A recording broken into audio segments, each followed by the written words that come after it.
Quase ninguém começa na carreira de redes pelo que eu consideraria o melhor caminho. E eu me incluo nisso também. Existem algumas coisas que, se eu soubesse naquela época, se alguém tivesse me ensinado, teria facilitado muito a minha jornada na carreira de redes, eu teria aprendido muito rápido, muito mais rápido, e teria crescido muito mais rápido também. Então, se você quer saber, se você quer essas dicas, fica nesse vídeo até o final, que eu vou explicar para você alguns erros que eu cometi e algumas dicas que eu quero dar para você, principalmente, que está começando agora na carreira de redes, para que você evolua mais rápido, tá bom?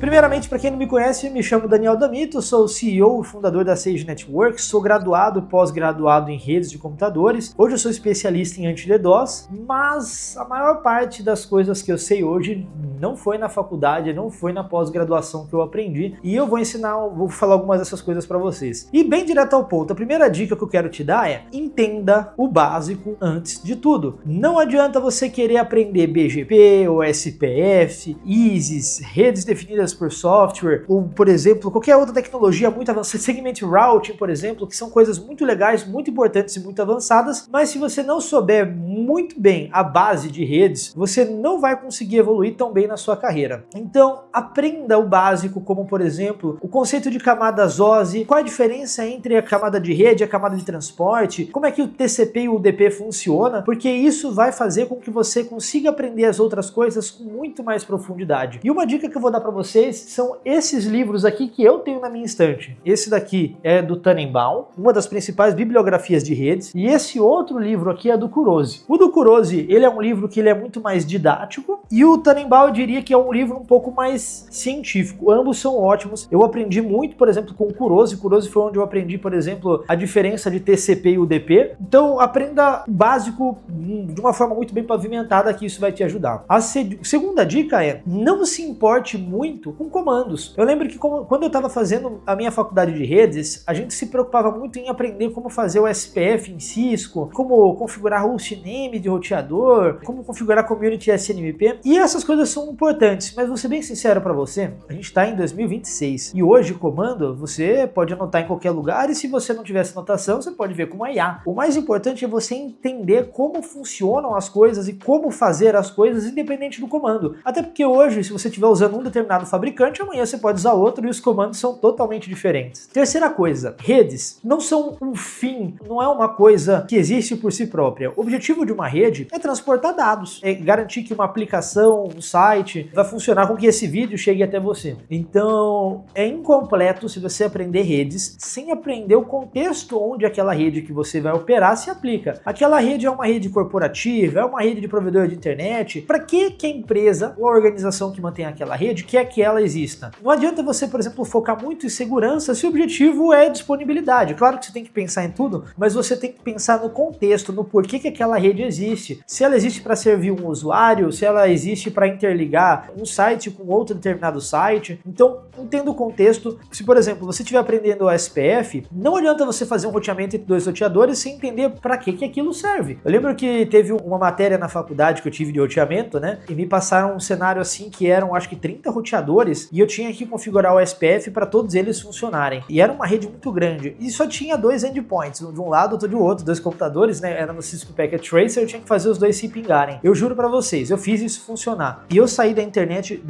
da faculdade com uma grande dúvida na minha cabeça. Por que raios eu preciso de 30 roteadores? Esse contexto eu nunca entendi. E na verdade aquilo ali era um contexto pedagógico, né? Não servia para nada mais além de eu aprender o SPF, mas aprenda o contexto porque isso é bastante importante. Você não deve fazer uma rede ou configurar algo sem saber o que você está fazendo. Você tem que saber se roteamento estático ou dinâmico é o melhor realmente naquele contexto que você está operando, porque às vezes uma outra tecnologia poderia funcionar melhor. Quarta dica que eu quero te dar é que a certificação, ela deve ser a consolidação do que você já sabe e não um fim. Eu sei que isso é um pouco polêmico, você pode falar, D'Amito, eu preciso da certificação para conseguir entrar numa determinada empresa. E eu entendo isso perfeitamente, e eu já vi e vejo muitas empresas que só procuram pela certificação. Mas eu queria te sugerir a tentar o caminho contrário. Primeiro aprender tudo, ou todo o básico que você precisa, e depois estudar para certificação. E não o contrário, estudar para certificação. Por quê? É muito mais difícil você decorar o que a prova vai te pedir, o CCNA ou a certificação certificação da Juniper ou a certificação da Huawei, se você não entender redes de verdade, vai ser muito mais difícil você conseguir obter essa certificação. Então por isso que eu recomendo que, se possível, você estude bastante redes, aprenda redes de verdade e depois use a certificação como um carimbo de que você já sabe aquilo de verdade. E por último, essa dica aí de ouro é o seguinte: redes são muito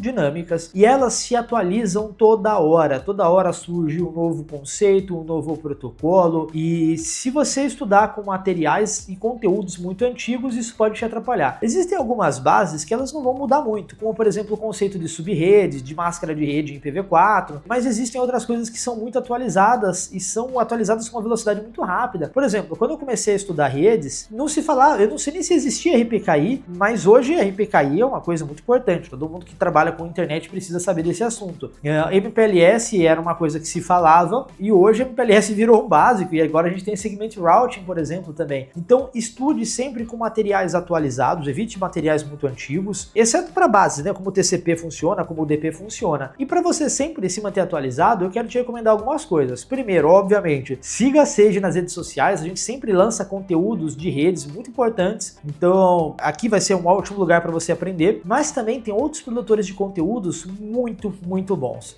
A Exa Networks, ela produz conteúdos, cursos, por exemplo, de MPLS, que são, supimpas. Tem um professor Creteu no YouTube, que tem muitos vídeos gratuitos, onde eu aprendi muita coisa. E também eu quero recomendar para vocês os conteúdos do Kalao, que, cara, ele tem conteúdos de graça e tem cursos pagos, e ambos são ótimos, tá? Então, essas 4 fontes que eu dei para você vai conseguir conteúdos de graça e conteúdos pagos, e eu vou te falar, vale a pena você investir um pouco de dinheiro. Não se trata de gasto, se trata de investimento. Você vai aprender nesses cursos muito mais do que você às vezes aprenderia fazendo um curso aleatório aí na Udemy ou qualquer outra plataforma, tá bom? Então, se você curtiu esse conteúdo, esse vídeo, dá um like aqui, compartilha esse vídeo com outras pessoas também e segue a gente, porque eu vou postar sempre conteúdos assim para vocês, tá bom?